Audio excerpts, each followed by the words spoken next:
দাদা কোথায় আছো? তুই এখন আমার কিছু করতে পারবি না, আমি রাস্তাতে হাঁটতেছি। রাস্তায় হাঁটছো? শরীরের জন্য ভালো, কিন্তু পিছে একটা গাড়ি দেখতে পাচ্ছো? হ্যাঁ, আমার পিছনে একটা গাড়ি আছে। ওটা তোমায় চাপা দেবে। হ্যাঁ, কি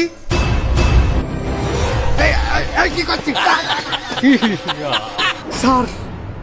আপনারা ওই সন্ত্রাসের সাবধানের একটা ব্যবস্থা করেন।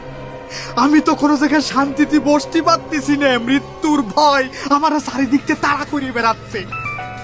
ওই আবার কি ঘটতেছে? দাদা আছো কোথায়? সাদ্দাম, তুই আমার কিচ্ছু করতে পারবি না, কিচ্ছু চিটতে পারবি রে। আমি এখন সিআইডির সাথে রয়েছি, পারলি তুই আমার ছেড়। ওই সিআইডি দের একজনকে আমি কিনে ফেলেছি। কি কি করছিস? একটু পরে দেখবে সে তোমার মাথায় সটাং সটাং করে দুটো গুলি বিঁধে দেবে। কি কি করছিস? তুই কারে কিনেছিস? সেটা তো বলা যাবে না, তবে একটা সুখবর দেই। ভালো করে তাকিয়ে দেখো, রহস্যময় চেহারা যার আছে সেই তোমার কাছে সটাং সটাং করে গুলি দেবে ঢুকিয়ে।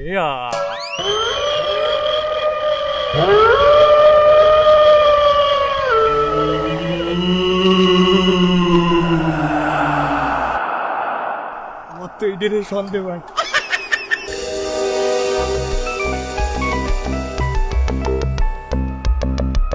এই অন স্পিকার দিয়ে কথা বললি, স্পিকার দিয়ে। হ্যালো হ্যালো দাদা, ভালো আছো? এই পারাসওয়াল, তুই খালি মিথ্যে কথা কইস। এই তুই নাকি সিআইডি কিনেছিস? কই, তুই তো কোনো সিআইডি রে কিনতে পারিসনি। আমি তো সিআইডি কে কিনিনি, আমি একটা বোমা কিনেছি। সেই বোমা আমি সিআইডি দের একজনের গায়ে ফিট করে দিয়েছি। ওটা ফুটবে, তুমি ফাটবে। এই গাদার দল, এই কার গায়ে বোম আছে? এই দূরে যা, দূরে যা।